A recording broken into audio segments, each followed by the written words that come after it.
ডিঙিত গামোচা বগা চোলা নতুন ধুতি পৰিধান কৰি ট্ৰেক্টৰৰ ড্ৰাইভাৰৰ ৰূপত মন্ত্ৰী বিমল বৰা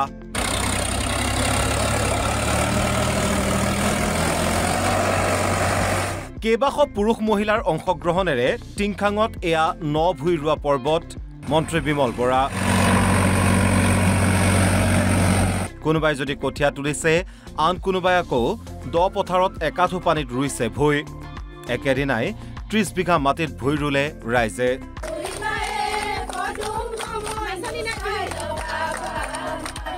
বুধবাৰে পুৱাৰে পৰা দিনজোৰা কাৰ্যসূচীৰে আয়োজন কৰে ন ভুই ৰোৱা পৰ্ব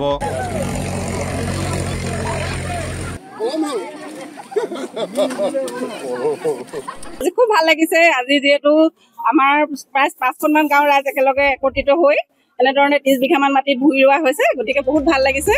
আগন্তুক জানুৱাৰী মাহত টিংখাঙত সদৌ অসম মৃদঙীয়া গায়ন বায়ন সংস্থা অসমৰ ৰাজ্যিক অধিৱেশন আৰু সাদিনীয়া অখণ্ড ভাগৱত পাঠ তথা শ্ৰী শ্ৰী আউনীআটী সত্ৰৰ সত্ৰাধিকাৰ বাহৰ অনুষ্ঠানলৈ আহিব লগা অতিথিক আপ্যায়ন কৰিবলৈ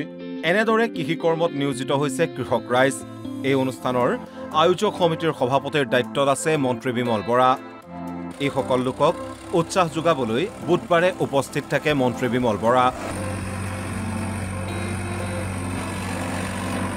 সদৌ অসম মৃদঙীয়া গায়ন বায়ন সংস্থাৰ এখন ৰাজ্যিক অধিৱেশন আমাৰ সমষ্টিৰ এই টিপমীয়া ৰংচোৱাল ধোৱা পথাৰ কেচেৰগুৰি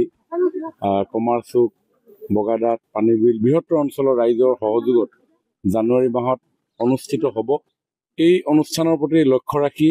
সমগ্ৰ ৰাজ্যৰ বিভিন্ন প্ৰান্তৰ পৰা যিসকল ভকত বৈষ্ণৱ ইয়ালৈ আহিব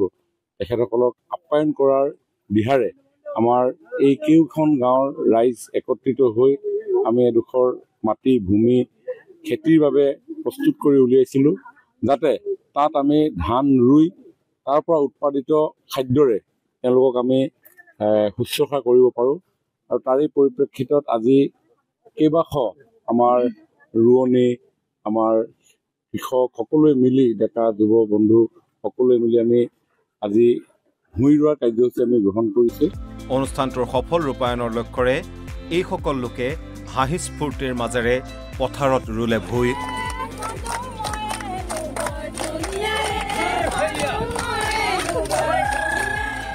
টিংখাঙৰ পৰা পৰাকগুৰ সহযোগত নিউজ ডেস্ক NB নিউজ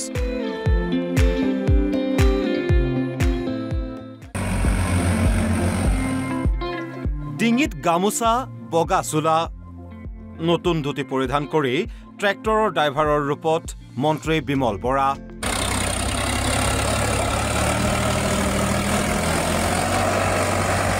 কেইবাশ পুৰুষ মহিলাৰ অংশগ্ৰহণেৰে টিংখাঙত এয়া ন ভুই ৰোৱা পৰ্বত মন্ত্ৰী বিমল বৰা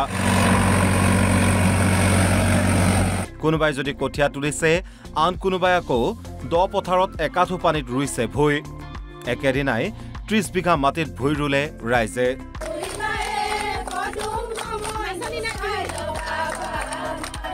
বুধবাৰে পুৱাৰে পৰা দিনজোৰা কাৰ্যসূচীৰে আয়োজন কৰে ন ভুই ৰোৱা পৰ্ব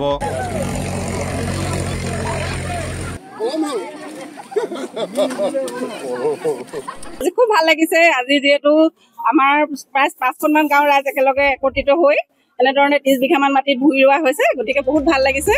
আগন্তুক জানুৱাৰী মাহত টিংখাঙত সদৌ অসম মৃদঙীয়া গায়ন বায়ন সংস্থা অসমৰ ৰাজ্যিক অধিৱেশন আৰু সাদিনীয়া অখণ্ড ভাগৱত পাঠ তথা শ্ৰী শ্ৰী আউনীআটী সত্ৰৰ সত্ৰাধিকাৰ বাহৰ অনুষ্ঠানলৈ আহিব লগা অতিথিক আপ্যায়ন কৰিবলৈ এনেদৰে কৃষি কৰ্মত নিয়োজিত হৈছে কৃষক ৰাইজ এই অনুষ্ঠানৰ আয়োজক সমিতিৰ সভাপতিৰ দায়িত্বত আছে মন্ত্ৰী বিমল বৰা এই সকল লোকক উৎসাহ যোগাবলৈ বুধবাৰে উপস্থিত থাকে মন্ত্ৰী বিমল বৰা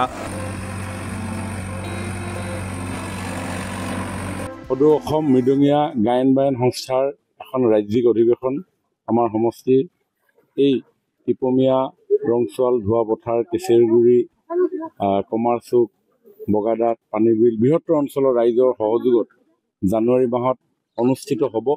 এই অনুষ্ঠানৰ প্ৰতি লক্ষ্য ৰাখি সমগ্ৰ ৰাজ্যৰ বিভিন্ন প্ৰান্তৰ পৰা যিসকল ভকত বৈষ্ণৱ ইয়ালৈ আহিব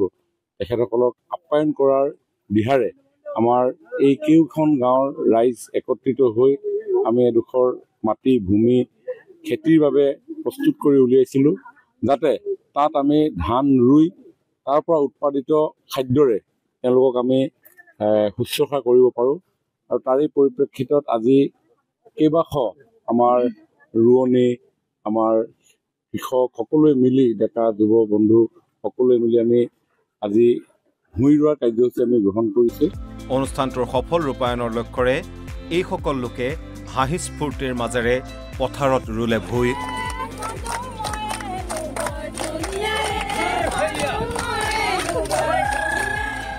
টিংখাঙৰ পৰা পৰাগ গগৈৰ সহযোগত নিউজ ডেস্ক NB নিউজ।